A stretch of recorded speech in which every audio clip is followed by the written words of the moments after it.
Swinging a high drive into center field. It's at the wall. It is gone! Casas does it again. It's gone! It's into the bullpen! This game is tied! He swings and rips one to center field. It's high, it's deep, it's back, it's gone! Sale winds, he fires. Swing and a miss, strike three, it's over! The Red Sox have won the World Championship! Woo boy, welcome back to Play Tessie episode 270. It's the official Red Sox podcast at WEI. Remember to hit that subscribe button wherever you get your podcasts. Rate 5 stars.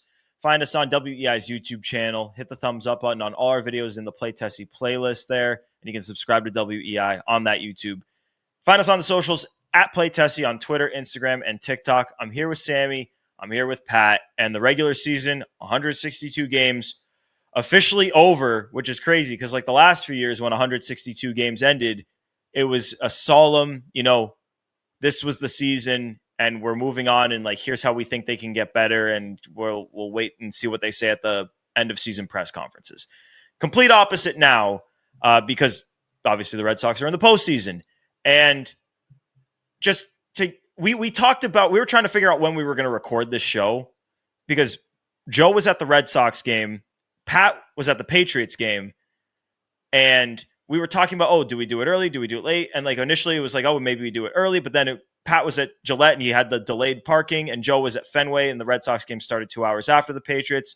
And it was like, okay, we're going to do it late.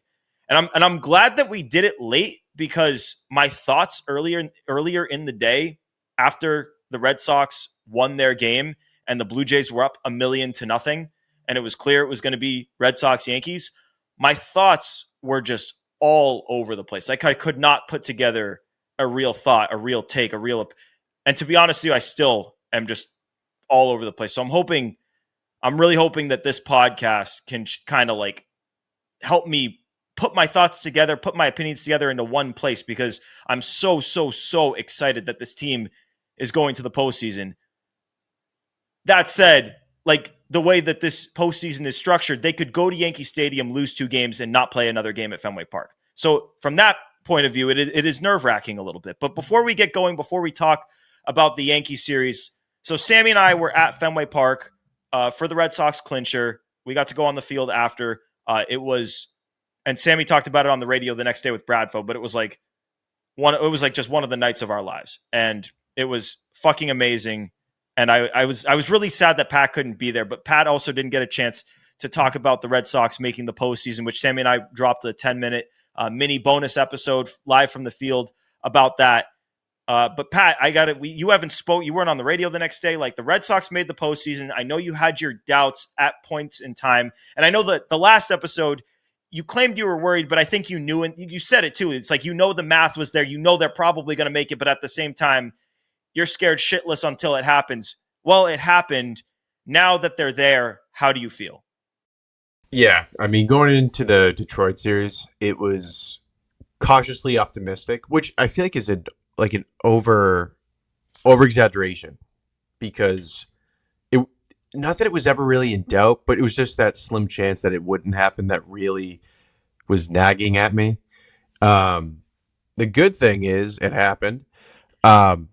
Dude, I felt so bad for my girlfriend's family. So long story short, I was not at the game on Friday because I was at a family vacation with my girlfriend's family. That being said, I was checking the score pretty much the whole time, whatever. Game ends. I'm elated. I'm incredibly happy. We're all sitting at the table, playing like drinking games, doing blah, blah, whatever. Then I get an onslaught of texts from Sammy and Gordo. The social media starts to blow up. I see Sammy and Gordo with Derek White. I see them on the pitcher's mound. I see them taking videos of all the guys coming out of the dugout. And this is not an exaggeration. And I think this will not be an exaggeration for the next 50 years of my life. The single biggest case of FOMO I've ever had in my life, to the point where I just shut down. on this vacation. Oh, Like my girlfriend's sister asked my girlfriend if I was okay, and she had to awkwardly be like, yeah, the Red Sox won. And she was like, shouldn't he be happy? My girlfriend like explained the circumstances. But yeah, no, it sucked. Happy I went. Clarification, 10 times out of 10 would still pick to go to the vacation, obviously. But the FOMO was so real. And then like I'm like on the cusp of getting over it. Like the pictures have stopped, and like there's a lull, and I'm like, okay. I was like, wow, man, that sucked. And then I refresh Twitter, and I see a tweet from Sammy that says top 5 night of my life. no, Sorry. no. Sorry. And I go, I was drinking. Sorry. There's no way. Quite literally, this is not an exaggeration. Less than 2 minutes later, Gordo texts us. I cannot believe we get to do this. Love you guys. I go, I'm going to kill myself. I'm like, this is terrible. This is my worst nightmare. Okay, hold on. I said to Gordo, like Gordo, and Gordo can vouch. There were like 2-3 times where I said, I feel so guilty sending these things to Pat and Joe because they're not here. Like I don't know how I credit you for you handled it well, like from our perspective. But trust me, I was thinking about that the entire time. It was in the back of my mind. I felt really bad. Like Yeah, I wish all me too. 4 of us were there.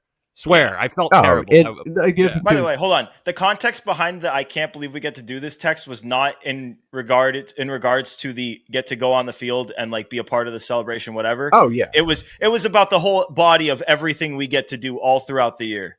But yeah, I truly can't believe what we get to do. I really feel so lucky that all of us get to do these things. And then like my big not even my big thing, but like I was genuinely so like fucking happy that you guys got to be there. Obviously, I would have liked to be there too, and I'm sure Joe would say the same thing. But that being said, like awesome. And the other thing too is like in Gordo, you kind of like planted the seed. It's like this is ideally one of many like scenarios, situation, like all this stuff. So I look forward to it. But brother, Friday night blew ass. It was so bad. Yeah, I mean, the truth is, like, it's the first time the Red Sox have made the postseason in 4 years, and it was super, super special to be essentially like a fly on the wall in the celebration is, I guess, a good way to put it. Like, the dudes on the team that we know better, it was really cool to like, give those guys hugs and, like the freaking champagne and beer all over their shirts, it, like, stinks you up a little bit, too. But at the same time, like, even though this is the first time in 4 years, yeah, it's what Pat said. Like, I texted this in the group chat. Like, there's a chance that like a week and a half from now, we're doing the same exact thing, except all of us are there. And if not, this is the first year of this potential window of Red Sox baseball that we hope is a long one, where hopefully there's going to be a lot of these, a lot of clinchers at home, hopefully, and chances for us to do these things again. And yeah, I mean, it was a super awesome night, but it won't be the last clincher that they have. That's for sure. Agreed. Hopefully it's not the last clincher they have this year at Fenway. Because even if they make it through the Yankees, it's too bad that one would be at Yankee Stadium. But then they could go play the Blue Jays and clinch at Fenway. Hopefully.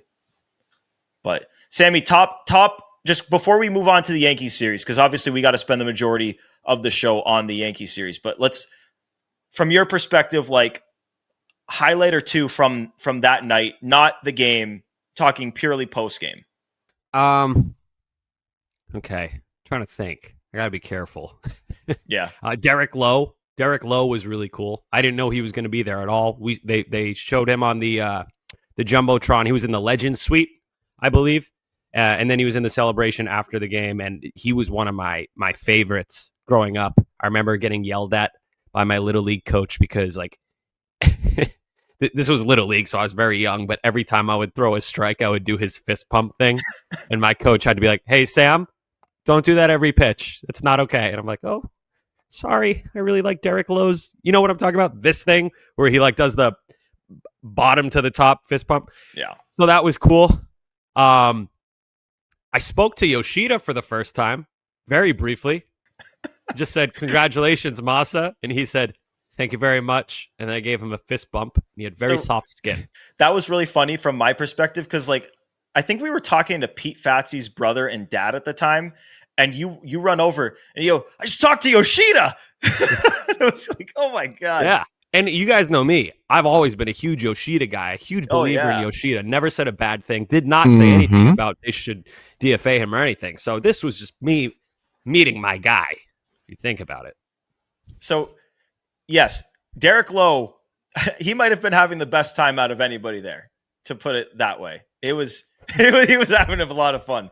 And that was fun with him. But I'll tell you, for me, I think so. We recorded the show that we posted. Like we basically got on the field and immediately set up and recorded. And the players, like none of them, by the time we started, had come out of the dugout yet. So they were all still in the clubhouse doing what they were doing in there. And so we recorded that thing. We hadn't had like our night at that point. When we were done recording that, we put the equipment away and we walked over. And we didn't really exactly know what to do with ourselves because it's like, where do you stand? Where do you go? Like, who are you supposed to talk to? What's out of line? Like, we don't know anything. And then from like the right side, I just hear Gordo, and I look over and it's Zach Kelly, and I was like, thank God, like here, okay, we're good. Like we can just like be free because like everyone is just out there having a good time. Like we don't need to be buttoned up. Like we're happy and we're allowed to be happy. And I think that was what was great about it. Is like, obviously, when you're there before the games, the players are preparing to go and play a game, and you have to be respectful of that. While at the same time, it's like you want to talk to guys either for the purposes of content or just because you want to talk to the guys. In this scenario, like everyone, obviously, like they're multiple drinks in, a lot of them, and even if they're not, everyone's just thrilled that 162 games or 160 games at that point, and they've accomplished their first goal, which is to make the postseason, and they're allowed to celebrate that, be happy about it. And I'm glad that just like you could be happy about that with them. And that was really cool. But anything else on this before we move to the Yankee series? Pat, you got something? Yeah. So from my end, game ends. We're all kind of texting each other, like playoffs, like blah, blah, blah, whatever. So then I think I texted and I said something along the lines of like, are you guys hanging out or like, have you talked to anybody? It was something like super like, oh, like, what do you guys, basically, what are you guys doing? Nothing. No text, no. 10 minutes later, I get a fucking selfie of Gordo, Sammy, and Derek White. That was funny. So Sammy and I we're out there and like, I'm trying to figure out, is it appropriate to do this? And I was like, you know, fuck it. It's Derek White. He's wearing a Sox clinch. Like, let's just ask him. We've never asked for a picture one single time with anybody on the field. Yeah, never. In Matt 2 Damon, years, not one Matt time Damon, we have Casey Affleck, nobody.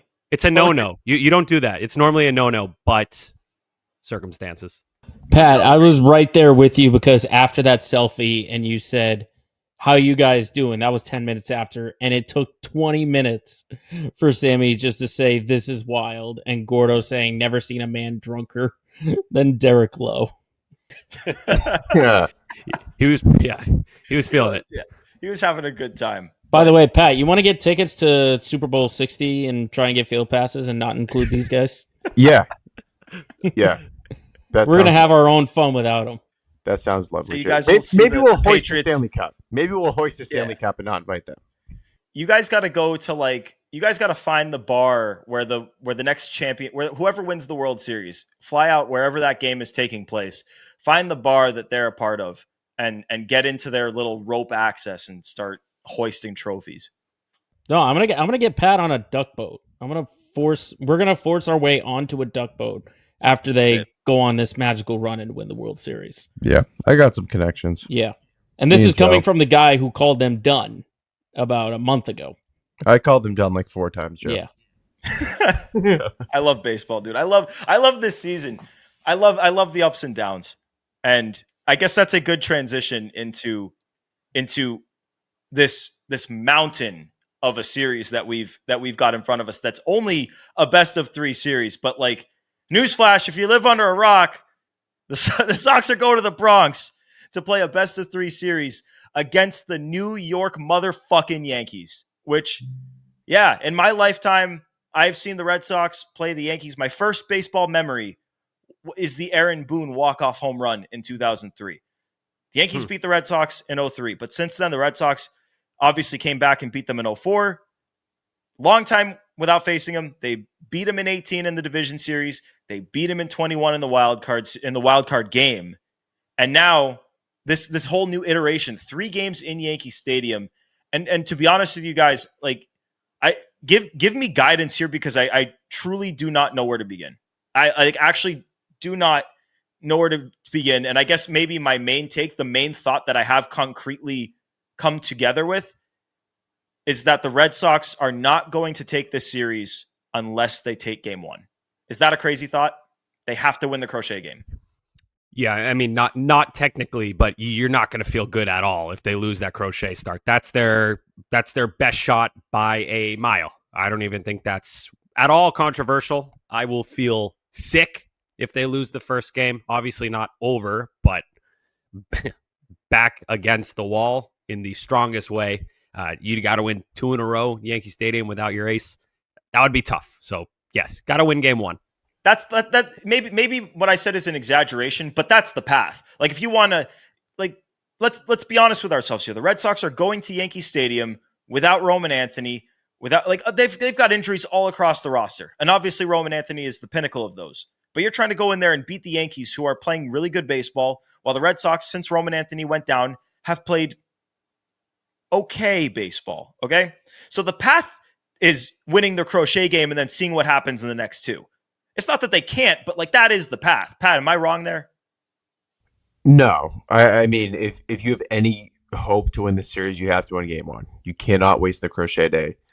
I would go as far as to say, if they lose the Crochet game, if they lose game 1, I put the odds the Yankees winning like over 85, 90%. Like, that's how important the Crochet game is. They could throw Fried, they could throw Rodon, they could throw Schlittler, they could throw whoever they want. Crochet is the best pitcher in this series. If you waste that game, you're fucked. Point blank. It's, if you want to, and, like, obviously everything that we say on this show comes with the caveat of, this is the MLB playoffs. We have seen way more crazy things happen than we've seen chalk, right? Like, you do not know what's going to happen in the playoffs. But that said, you look at how the Yankees and the Red Sox stack up, and yeah, it's going to be an uphill battle. Like, the Yankees, in my opinion, with the iteration that you're seeing right now, have the better lineup than the Red Sox, especially since the Red Sox, and we'll talk about this later in the show, you're going to be facing Max Fried and Carlos Rodon, 2 lefties in the first 2 games. Like, that's not going to be the lineup that you've been seeing. Like, the Red Sox have been facing some right-handed pitching. It's going to be the lefty lineup, which looks a little bit different. I think the Yankees have the advantage in the lineup. I think they both have really strong bullpens. I think the Red Sox have the starting pitcher advantage in game 1, and I think the Yankees have the starting pitcher advantage in games 2 and 3. So, and if you want to bring management into it, I think the Red Sox have a steep advantage in the manager and how the games are going to get managed from a staff perspective. You got Cora, who's built for these, versus Aaron Boone. But out of everything I laid out just there, plus the fact that it's all happening at Yankee Stadium, the Yankees have the advantage on paper. But obviously these series are not played on paper, and it's baseball and it's the playoffs and anything can happen. But you're going to have to do a lot of things right to beat this team. Yeah, I think I don't even know if I'd call it an uphill battle. I feel like this is a pretty even matchup. You look at, we're not doing our predictions yet, are we? Because I can just jump right into it, but I'm... Save your, you can imply it, but save your official prediction until the end. Imply whatever you want. I just think this is way closer than a lot of people think. I understand the Yankees are the favorite, as they should be. They have home field advantage. They have probably the best player overall in the series with Judge. Red Sox, sure, they have the best pitcher, but you can't. I mean, Judge is playing in every game. Crochet, you only got 1. So I do think that a 3-game series for the Red Sox is the easier path to beat the Yankees because of Crochet. You beat them the first time, and then you just got to win 1 of 2. If it were a best of 7, I think their rotation, the top 3, comparable, but overall, they just have more depth. And I think the Yankees bullpen has more depth too. So I'd prefer to face the Yankees in a short series. That's why I was pining for I hope they get the Yankees, because in my head, you got to get through them at some point, get them early. That's the easiest to do it. Again, mostly saying this because you have Garrett Crochet, and that is the biggest ace in your hand if you're the Red Sox. So not going to be easy. I think that this is where Alex Cora shows why he's so vastly superior to Aaron Boone. And by the way, that's not a Red Sox fan take. I think every single Yankees fan alive would say Alex Cora is a better manager than Aaron Boone, who is not very loved by Yankees fans, kind of 50-50 in my experience. Some of them tolerate him. I've never met a Yankees fan who's like, dude, I fucking love Aaron Boone, bro. Gabagool. So it'll be fun, man. This is what we live for. I don't want to play the Guardians, boring. Blue Jays, not as exciting. Tigers, snooze fest. Give me the friggin' Yankees in the Bronx. Put them down in their own home, just like you did in 2018. I mean, my whole thing is, basically the way I look at it is, if you win the Crochet game, if you win game one, you need one of Giolito or Bayo to show up. The chances either one showing up are decent. I won't call them great because neither have looked necessarily great the last month or so. But if you win game one, you at least give yourself a very good chance of winning the series. If you do not win game one, you're basically just throwing shit at the wall and seeing what sticks at that point.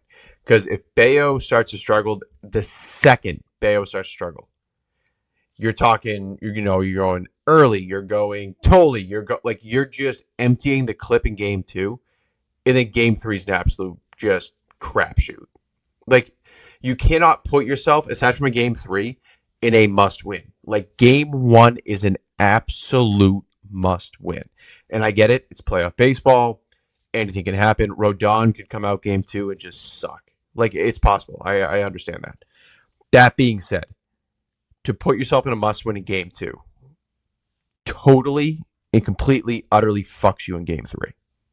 Yeah, Point blank. no, it makes it exponentially more difficult, because if you got to manage game two as a must-win, think about, and obviously all these games are going to be managed as must-wins, but there's different tiers of aggressiveness.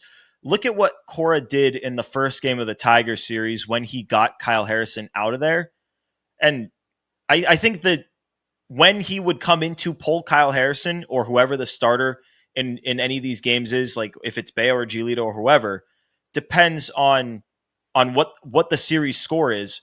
But let's say the guy gets yanked in the fourth. I feel like Cora has tipped his hand a little bit here, and that Justin Slayton is going to come in to be the fireman to get out of a sticky situation, try to get some strikeouts, get you through that difficult inning.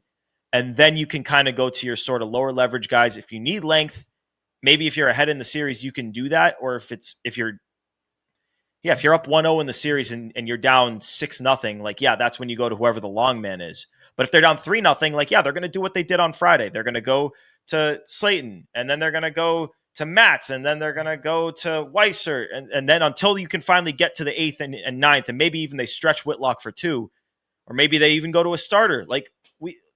Who knows? Maybe Connolly Early's available out of the bullpen in the series. Maybe Kyle Harrison. Maybe Peyton Tolley. Like, we don't know. We should talk about the roster, but the way they manage this thing is going to be different than any game you've seen all year, maybe save for Friday. Mm-hmm. I got a question. This is kind of weird niche thing, but this has just been in my head. Do you guys think Connor Wong is going to start game 2 with Bayo? Because yes, I do. 100%. That's just yeah. Not even so strange, isn't it? Yeah, right. Okay, good. We're all on the same page. It's just like, holy crap. After the season he had, he's going to be in the playoff lineup. And all three of us are like, yeah, it's a no-brainer. Easy. He's literally caught every Bayo game for like 4 months. This is the strangest sport ever. Yeah. Isn't it? Like, the guy has been one of the worst hitters on the planet. And all three of us, again, are like, you got to start him in game 2, which might be an elimination game for you. Like, crazy to me. This is not my thinking. I saw this on Twitter. And I don't know who tweeted it. So if this is you, tag me, quote me, whatever you want to do. Someone said that Derek White put on the wall he had before Connor Wong. And that is fucking insane. Yeah, that's true. That's nuts. Like, this is a guy who has been buns all year. And he's But going guess to make what? the postseason roster, play game 2. But guess what, Pat? That's baseball. What if he hits his first home run of the season in the Would playoffs it surprise against the you? Yankees? Seriously, would it surprise you? I don't think No. it would. No, it wouldn't. You know yes, why? no. You know why? Because playoff he's baseball. 4 for 10 with a home run off of Rodon. There you go. There you go, buddy. There you go. So, okay, he's Bayo's catcher, and he's a good matchup for Rodon in game 2. This dude, so much confidence in him. Let's go. Wait until I give you my prediction. I'll make you guys feel a lot better. Okay. Here, if you guys were curious, I went in and dug up the last time the Red Sox faced the Yankees projected starters and the Yankees faced the Red Sox projected starters. I think none of it has actually been announced on MLB.com. So all of this, I believe, is tentative. I'm trying to scroll over to see if that's still correct. No, Crochet and Fried have been announced. Rodon has been announced. That's it. But Cora said he's likely Bayo gets game 2, and I think we all know Giolito's getting game 3, and I think Cam Schlittler is most likely getting game 3 for the Yankees. Max Fried in his last start against the Red Sox, 5 1/3, 9 hits, 2 earned, 2 walks, 6 Ks. Crochet in his last against the Yankees, 6 innings, 5 hits, 3 earned, 1 walk, 12 Ks. Bayo in his last start against the Yankees, this was the Nate Eaton getting thrown out a third game. 5 innings, 5 hits, 4 earned runs, 3 walks, 4 Ks. Carlos Rodon in his last against the Red Sox, this was Sunday Night Baseball against Dustin May. He was 5 2/3, 1 hit, 2 earned runs, 5 walks, 3 Ks. Sox did not take advantage of the base runners they were getting on the walks. And then the Red Sox have never faced Cam Schlittler, but Giolito's last against the Yankees, 5 2/3, 5 hits, 2 runs, 1 earned, 1 walk, 6 Ks. So that's what we're dealing with here. And the Red Sox, obviously 9-4 against the Yankees this year. I think that maybe we buried the lead there, that the Red Sox have taken care of business against the Yankees this year, and they've taken care of business against the Yankees at Yankee Stadium this year. Like the one series the Yankees won against the Red Sox was at Fenway. And the Red Sox have been, I believe, the best road team in baseball for, I wish I had the stat. I think it's since sometime in mid-June, they've been the best road team in baseball, which made me completely flip-flop my take about home versus road. Not flip-flop it, but the need for a home field advantage in the postseason became a little bit less meaningful to me as I was coping with the fact that the Red Sox weren't going to get it. Yeah, this team is really weird with their home road splits. I think that's kind of a product of being a very young team overall. The consistency all year that's kind of been the bugaboo for these guys it's good and bad. I shouldn't call it a bugaboo. It's not all bad. They're kind of unpredictable. Like I remember a few times this year we've been previewing series or talking about what's to come, and everything was stacked against the Red Sox, and then we kind of all agreed like, oh, that's why they're going to win because it makes no sense. And then they play the Pirates at home and they lose 2 out of 3. So it just really, there hasn't really been consistency. I would prefer, of course, home field advantage, largely in part to the other team having to come to Fenway, less to do with the Red Sox themselves, more to do with the other team. But I feel really good when these guys are on the road. It feels like they lock in. They're good at blocking out the noise. I don't think they're going to let Yankee Stadium get to them. They have a lot of to go along with the young guys. They do have veterans who have been there. Like this is where having Bregman is awesome. Having Story is great. Giolito playoff experience, really useful. So Crochet also, I believe, has like an inning or 2. Yeah, he's pitched. Yeah. That's bizarre to think Crazy. about. White Sox playoff inning, man. Yeah, those happen sometimes. Crazy to think. But yeah, I mean, I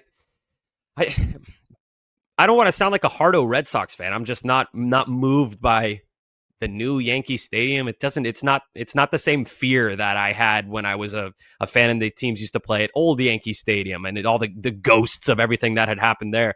This Yankee Stadium, they've had a good season, and it was years ago, 2009. And since then, it's been like, I don't know, that building, it just reeks of Yankees disappointment to me. That's what I think of when I see the new building. It's just those guys losing and their fans going home sad. So I'm not saying it's going to be like, oh, Red Sox are going to walk these guys. It's going to be an incredibly hard series. The Yankees are good top to bottom, but like anyone who's telling you they're like, oh, they're screwed, like I just don't buy it. It's baseball at the end of the day.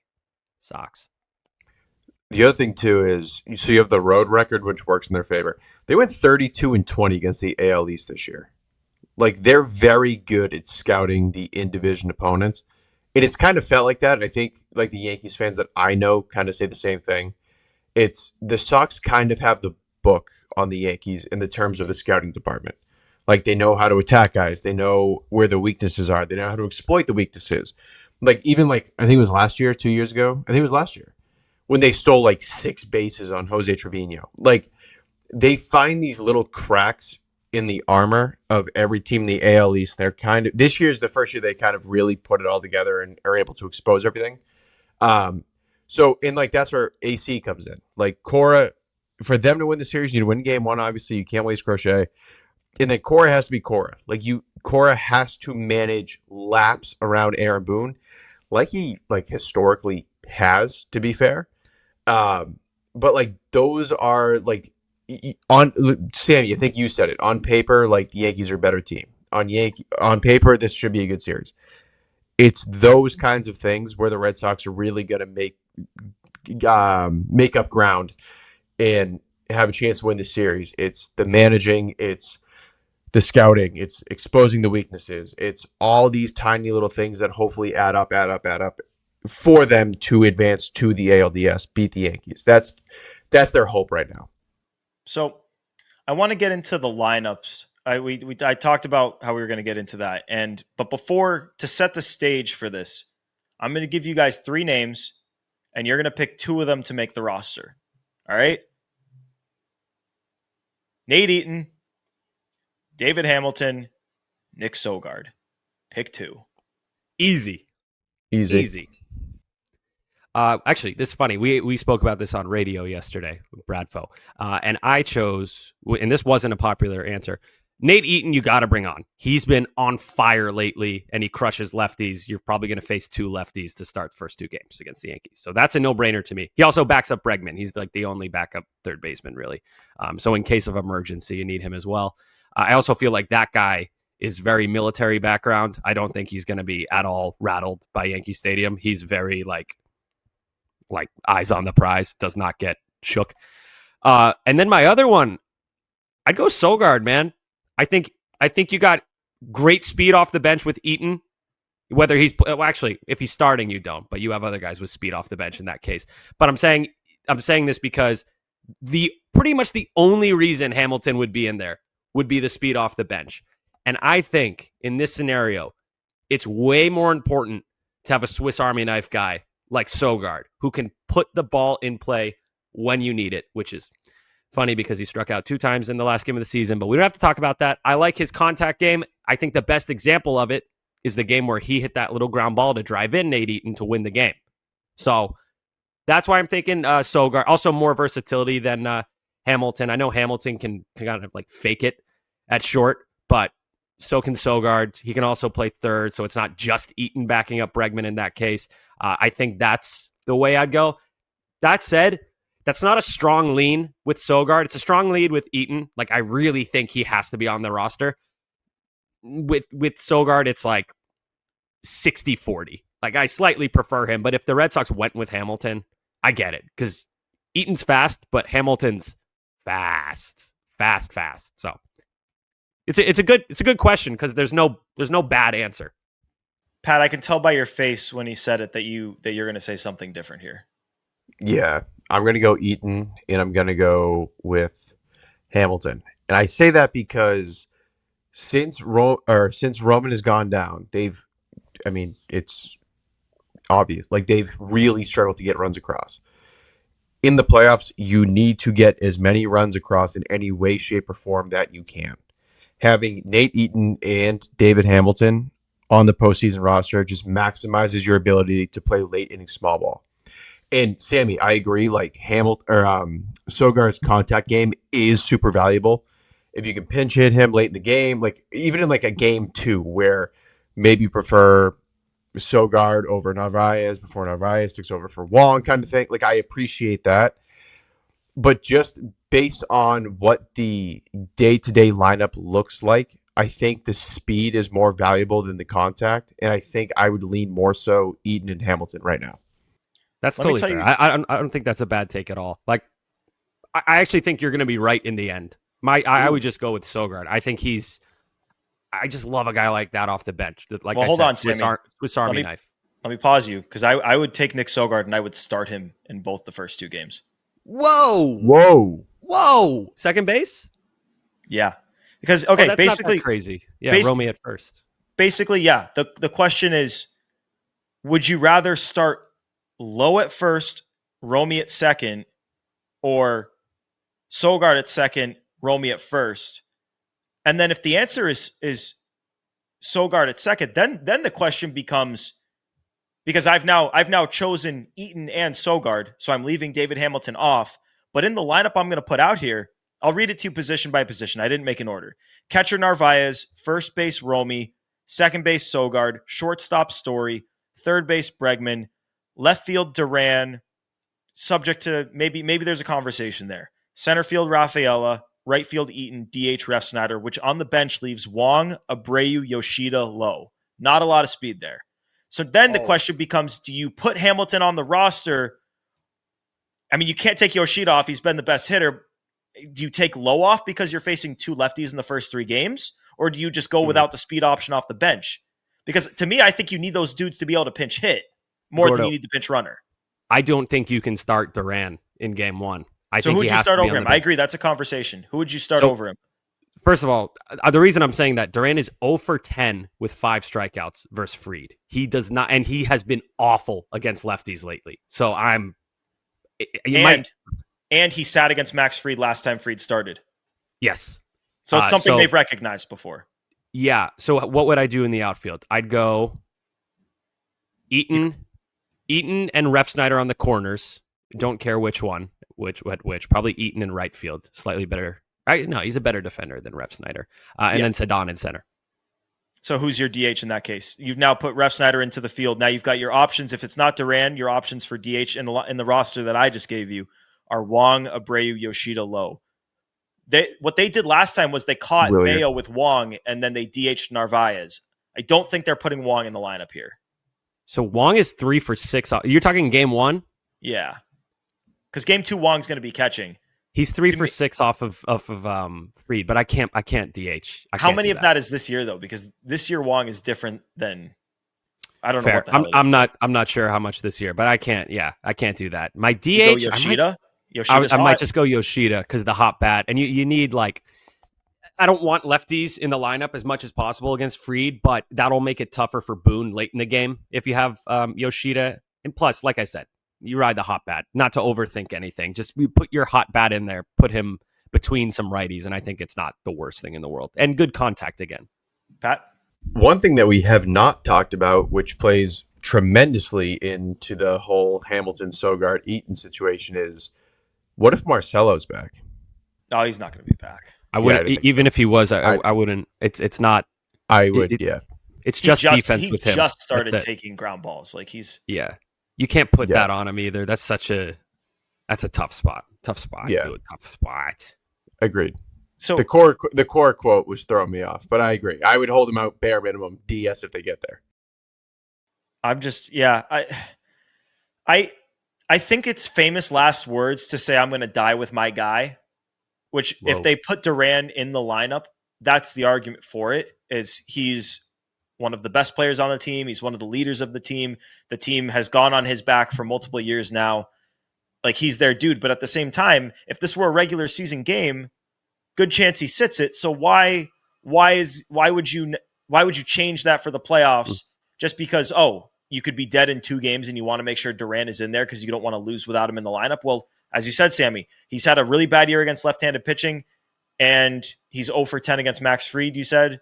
With 5 Ks. With 5 Ks. So I don't know. I wouldn't fault them for going with Yoshida or even Nathaniel Lowe, who has playoff experience at DH, to then put Refsnyder in the outfield and move Eaton over to, I don't even know where I'm at, but put Refsnyder in the outfield. Yeah. I don't think, if I'm Alex Cora, I would say to Duran, you're not starting today, but you're going to play. So be ready. You're getting in this game at some point. Either you're running, you're pinch hitting, you're going in as a defensive replacement, or you're going to hit the following inning.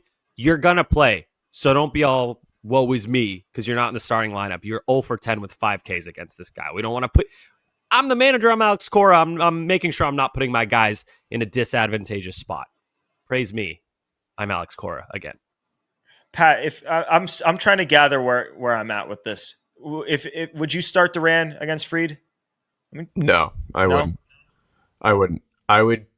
Weirdly enough, I think maybe not with the whole just coming off the IL. I think I would lean starting Willier over Duran. The last month or so against lefties, Duran has looked completely and utterly lost. More Like than a he's month. put up non-competitive at bats. So to me, I would probably lean not playing him, and then I would bat Romy leadoff. I'd put Ref in left field, Ceddanne in center, Willier in right. And then the second they go to the pen, obviously Duran in for Ref. But that's just I haven't seen enough from Duran lately. It really is. What have you done for me lately in this business of postseason baseball? And against lefties, it really hasn't been much. Jaron has not looked good against lefties, and now's not the time to hope and pray he gets going against lefties. You have to maximize your opportunity because we've been saying it all episode. You need runs, and this offense has struggled to do so since the Roman went down. So to me, no, you cannot start Jaron game one. He'll play, but you cannot start him. So I was thinking about the Willier thing. He's 3 for 21 since he came back. To put him in there against, to be honest, either of the first two guys, I feel like would be a pretty big risk. Sammy? 3 for 21, and one of the hits was like a pop-up that dropped. Yeah. So it's not really a good, it's more like 2, but technically 3. He's looked like a guy who missed a month and got thrown back in. It's kind of Rehab. Yeah, what do you do? That's probably the toughest. Like, he might not get in unless this goes 3 games. Or Well, like maybe a defensive replacement. That could be another argument. It may seem insane, but it's a 3-game series where game 3 isn't guaranteed. If he's not going to start either of the first 2 games, couldn't you make the argument to put David Hamilton on the? But then again, you're going to want him to pinch hit. Like I keep going in these circles. I do think the pinch. Yeah. Well, he can't pitch hit. Remember, he's like 0 for 10 his career pinch hitting. Not a good pinch hitter. Yeah, and he's ice cold right now. I get it. I get it. Yeah, but like you would trust Willie pinch hitting over like Nate Eaton against a righty right now, dude. Come on. I don't, dude. Willier, dude, it's Willier. But it's not. It's not Willier. It's I'm still getting up to speed. I haven't played in a month. I'm too. Right, but you never know when that 21. could click. That could click at any moment. Right, and that's why it's such a hard decision. But you could make the argument to leave him off, which sounds nuts. You could. And if you leave a guy off, and then you fake an injury to someone, whoever you fake an injury to can't play in the next round. Mm-hmm. So like you can't just do that either. You can't be smart about it. No, yeah, yeah. That's the same thing with the pitching decisions. Like if you're going to have a pitcher on the roster, you got to be prepared to pitch him, and you can't be prepared to bring a guy onto the roster for a quote unquote injury because then you might need that guy in the next series and you can't use him. Like we haven't. I don't even know if we're going to have time on this episode to talk about pitchers who we think are going to be on versus off the roster. We probably don't, but so maybe we just talk about it in generalities. It's the same 26-man roster, but you don't need to have a rotation of 5 starting pitchers. You have a rotation of 3 starting pitchers, which essentially means you get to add 2 dudes to the bullpen, and obviously those dudes can be the starting pitchers. Mm-hmm. So, but then again, you're also subtracting 1 because you were on a 28-man roster. So You're going down to 26. But you do basically get to add a guy to your bullpen. Yeah, I think you got to add Kyle Harrison. I've loved him in short bursts. I think he's looked good. He looked good for 3 innings the other night, fell apart down the stretch on Friday night, but you're not going to need him for more than 1 or 2 probably in the playoffs. Maybe if you're ahead by a lot or behind by a lot, maybe he gives you an extra 1, but I feel like he earned a spot there, and I feel like Connolly Early has too. And I think out of the 3 of the young lefties, Foley by far has the highest ceiling, but right now I don't think I'd put him in there. Okay, we'll be quick with this, but just yes, you guys, Zach Kelly has earned a spot on the roster? Yes. Yeah. I agree. So that means you're picking 3 out of Tolley, Murphy, Early, Harrison, I think is the way it's going to be here. I think you're picking 3 out of those 4 guys to make the roster. And to be honest with you, like maybe it's fence riding here, but like I don't entirely have like I don't have a strong opinion there. Like whoever you take is going to be there designed to be a long guy. Like if Crochet gets blasted and you're down 8-0 in the 5th inning, then you're going to basically want one guy to eat this game so that you don't have to use your guys and then essentially guarantee that if you're going to win the series, you're going to be relying on dudes pitching back to back to back days. That's not really setting yourself up for success. But yeah, I'm kind of with you. I don't have a strong lean. The guys I just mentioned, Early and Harrison, is where those are the two I'd go with. But I mean, Murph has looked really good at times this year, and he can give you multiple innings. He's a guy who might have a future as a starter, so he's probably going to want to go multiple innings.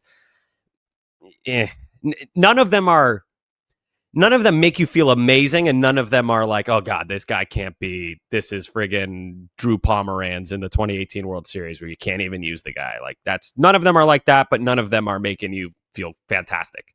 Can I ask you guys a question? Because I know we have to move on to predictions, but let me ask you guys a question. Would you feel confident pitching Connolly early in a tight game? No, in the playoffs? Like, let's say, in the situation I'm suggesting here is like, let's say Giolito goes 3 innings, 5 runs, but the Red Sox got 4, 5, 6 runs on the board. Would you feel confident pitching Connolly early for 2 innings in that scenario, or no? Yes. No way, dude. Confident? I mean, I don't think... I wouldn't be like, oh my God, he's screwed. But nah, he's pitched, 4 big league games? No fucking way I'd feel confident. That's terrifying. Okay, wrong answer. Because obviously you're not going to feel confident. But like, is it a decision you would make, even though you're going to be uncomfortable with it? Because you would someone has to pitch those innings. Pat? I wouldn't say confident, but I mean, yeah, I would feel totally fine with it. I mean, I would feel way more comfortable with Early right now than Tolley. I'd feel way more comfortable with Early right now than Harrison. Of those 4, I think Murph is 1, and then Early, and then Harrison, and then Tolley. Yeah, it's like the more I think about it, the more Murph actually sounds like maybe he's the move. Just the experience alone. Like Connolly Early's he's a fucking child. He's a child. You want to put him in that he spot? Starts the first game of the division series if you get there. So if you pitch him here, maybe you can't do that. That's true. Yeah. The other thing too is, of the 4, Murph is the only one who's actually seen leverage innings this year. Tolley came in like either multi-run losses or multi-run wins. Early obviously has started. Harrison has kind of been up for a little bit more than a cup of coffee right now. But Murph has come in like high leverage spots and seemingly delivered pretty much every time. I think Murph has to be a lock, I feel like. Unless Bernie's ready. Different conversation, but yeah. The other question, I saw him throwing. I don't think he's going to be ready. But the other question is like Connolly Early hasn't pitched out of the bullpen, and you're going to have him do that for the first time in Yankee Stadium in a postseason game. And if the answer is no, then he's the answer of who you're leaving off the roster, and you're saving him for the next series to start game 1 if you get there. Obviously, there's going to be questions if they get bounced, and it's because they didn't pitch. And it's like, well, Connolly Early's been so good for you guys. Like, how did you leave that weapon in the drawer? But at the same time, he also pitched on Saturday, Sunday, Monday, Tuesday, Wednesday. So like, he may not even be ready to go. Your phrasing made me think of something. You talked about leaving. Would you say leave that weapon in the drawer? I know what you're gonna say. Yeah, I know you know. It's Bradfo's favorite quote about what Cora said. What Cora said in 2018. When the front office was saying they want to leave Joe Kelly off the playoff roster, Cora said, you don't leave 100 miles an hour in the closet. Peyton Tolley hit 100 multiple times his last outing.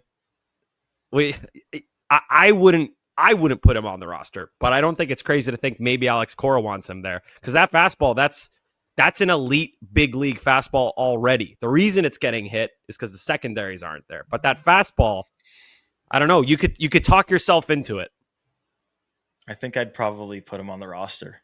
Totally? Because I think he, out of the 4 dudes that we listed, is probably the best suited for if you are going to try to get through a game with everyone eating 1 inning.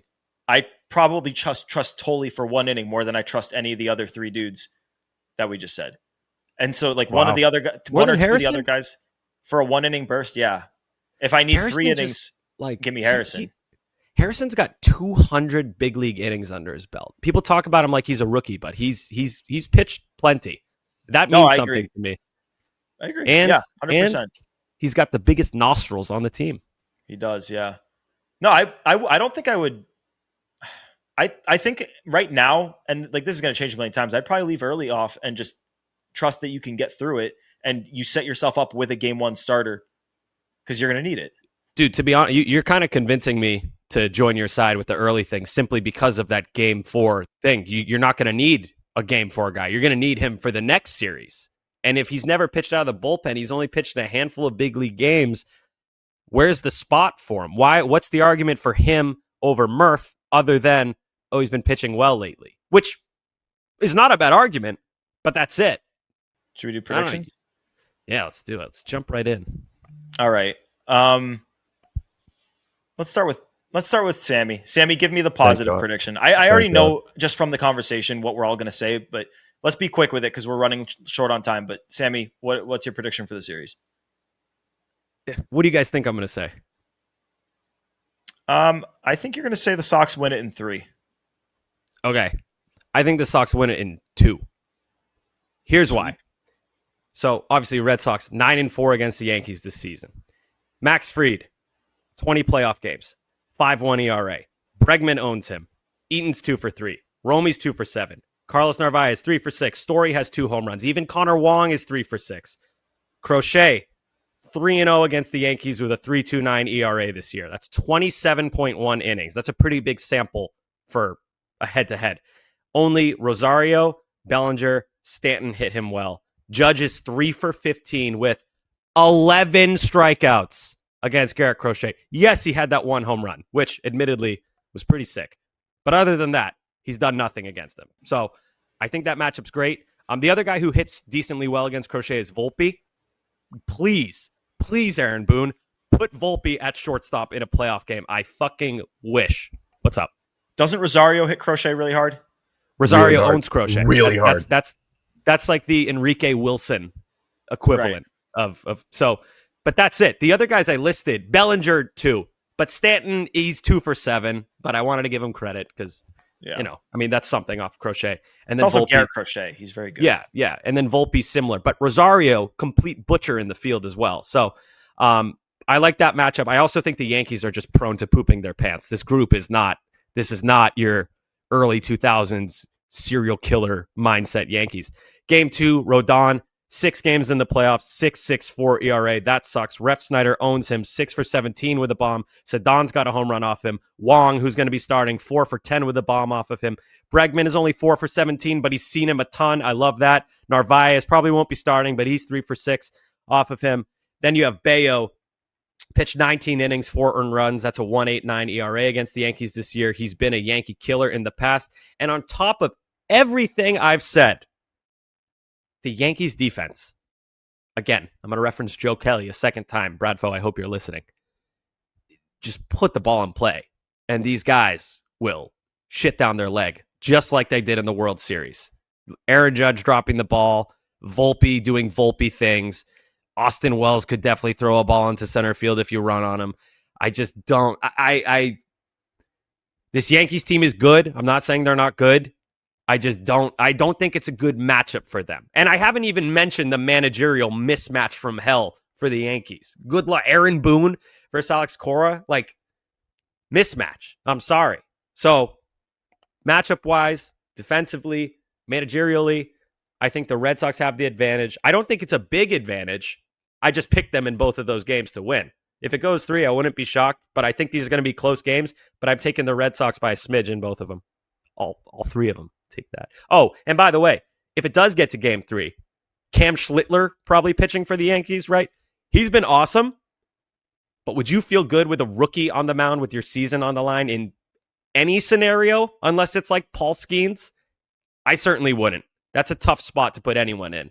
So I think Red Sox win 2 games and that's it. No game 3. Pat, what do you got? I think the Yankees win in 3. I think the Sox win the Crochet start. Based on, it's literally just vibe.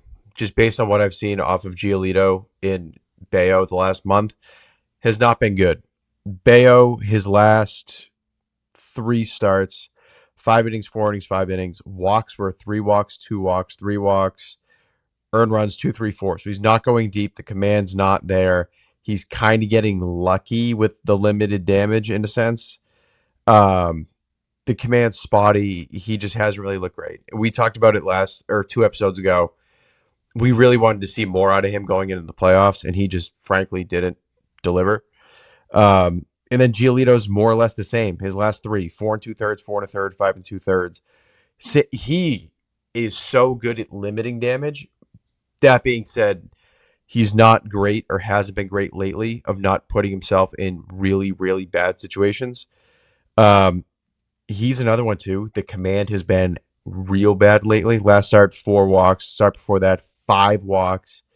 He's not striking guys out, and he's not really a big strikeout guy, but though between those two, the command's just it's not where I want it to be. They're not sure. It's again, I said it earlier. What have you done for me lately? The two of those guys have not done a ton of good lately. You're away in the Bronx. It's not. It's a scary environment, but it's not, Arrowhead in the NFL or Gillette with Brady. But it's still you're away in a very, very strong fan base's environment. I think there's a lot going against them, but they have Crochet. They have the managerial edge in Cora. Luckily, the way the lineup is right now with Roman out and just kind of how injuries piled up, they're tailor-made to hit lefties, which gives them a really good shot of winning the series. But I don't think the pitching's where it needs to be right now. So mine, it's coming with the caveat that it's playoff baseball and predictions are useless and literally anything can happen. And we've seen bad teams make the playoffs and make it to the World Series. We've seen Red Sox teams that are great win the World Series, and we've seen Red Sox teams that are a culmination of weird talent win the World Series and make it far in the playoffs, like 21 and 13, of course. That said, like you look at this series on paper, I think you see the Red Sox win the first game and then drop the next 2. And I hope I'm wrong. Yankees have won 7 in a row and 10 of their last 11. Like this isn't like they're limping into the playoffs like they have in the past. And the Red Sox we've seen, I think not counting the last 2, I mean, even if you wanted to count the last 2 games, they're 500 in their last 14 and 16 games. If you don't count the last 2, it's still 500. Like this is a group that can go into Yankee Stadium and can win the series, and they're going to be prepared to do it. Like I trust no one else managing this team more than Cora. And we've seen these guys take care of business when the games matter, when it's the Yankees. So like, I really do hate doing the predictions, but I can't be on it. Like, I'm not going to sit here and and say, oh, the Red Sox are going to, like, I'm not going to sit here and lie just because we're a Red Sox fan driven podcast and I want the Red Sox to win. Like, I'm going to tell you how I actually feel. And I just feel like this Yankee team is healthier. They've got a lineup built to hit in that ballpark. They hit the ball out of the ballpark, and hitting the ball out of the ballpark is really easy to do at Yankee Stadium. They've got really good pitching. Sox, if hopefully the extra rest for their starters helps, but there's a lot working against them, and they sure as shit can do it, and I hope they do it, but it would be like a 55-45. I think the Yankees take 2 out of 3 in this.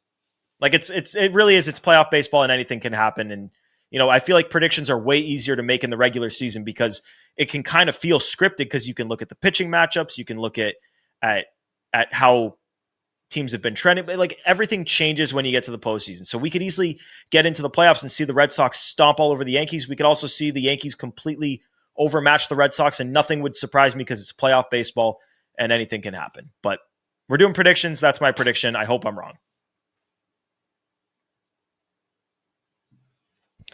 Me too. Any quick enough seds? Because we are really long. So if we got enough seds, really fucking quick.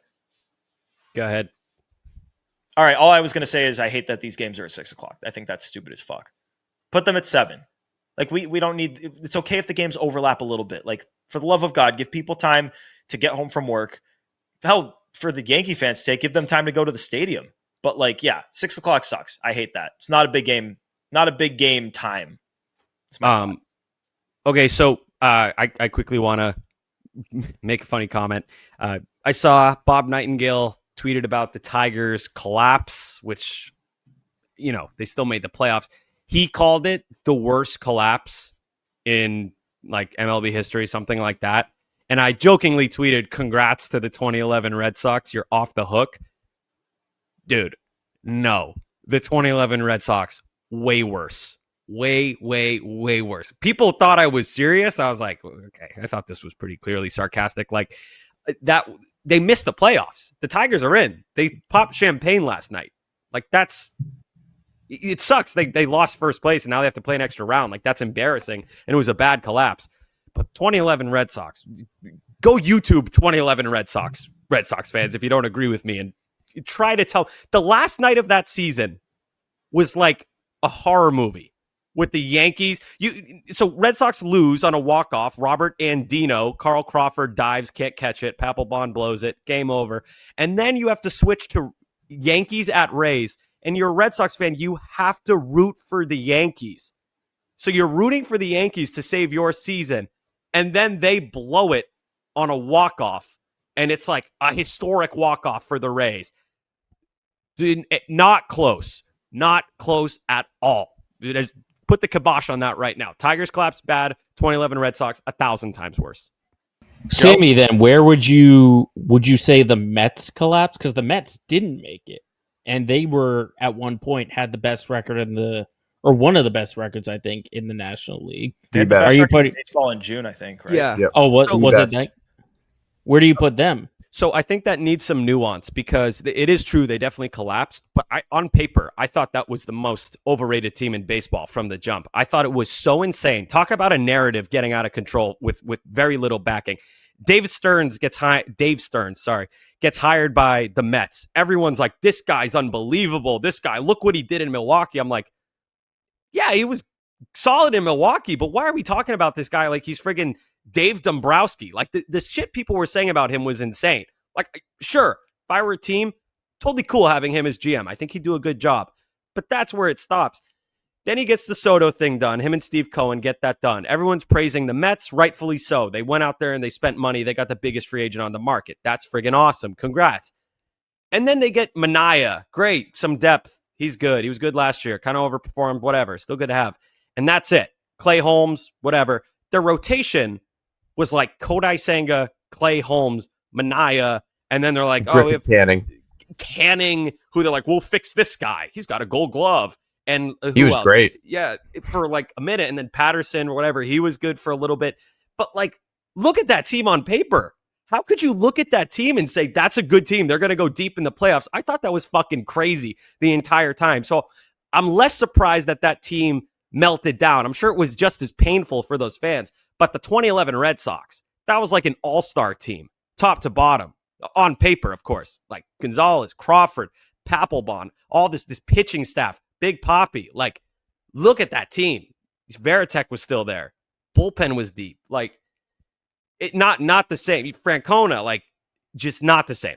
Not at all the same. Yeah, definitively at the absolute highest, third worst collapse. There was 2011. 2007 Mets was real bad. 2007 Mets had a 7-game lead in the division with 17 games left. They went 5-12, lost the division to the Phillies. And that was another team that was unreal. That was David Wright, Jose Reyes, Beltran. Like, that team was loaded. One more from Tom Caron. He actually jumped in on this conversation. Shout out TC. He referenced the 1978 Red Sox, 14-game lead over the Yankees, and then they eliminated the Red Sox. The Yankees did in game 163. So that was Bucky Dent, yeah. Yeah. So that one is, Bucky Bleep and Dent, dude. I was just out of college back in those days. So not jokes aside, like way before all of our times, but shout out TC. Thanks for chiming in. Pat? I do have one. Shout out Al Horford. You will be missed. It's weird because he more or less like unofficially signed with the Warriors like 2 months ago, but never actually signed. So when I saw the notification today, it was just weird because I've already come to terms with it. But shout out Al, man. Love Al. He's like the picture perfect Celtic. Was never the best player on the team, but he was just great team guy. Starter pretty much every year he was here. Yeah, dude. I fucking love Al.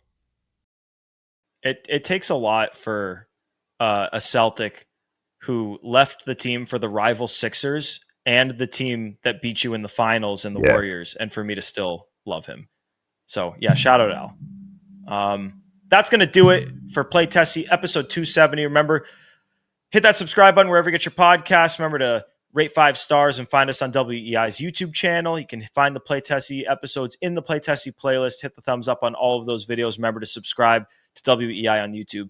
Then you can find Play Tessie on all the socials at Play Tessie on Twitter, Instagram, TikTok. All right, here we go. We'll see you guys soon. We're gonna be doing episodes throughout this series and hopefully the series going forward. But got to take it one game at a time. So we will see you. Game 1 coming up Tuesday, 6:08 p.m. Thanks for tuning in. Peace.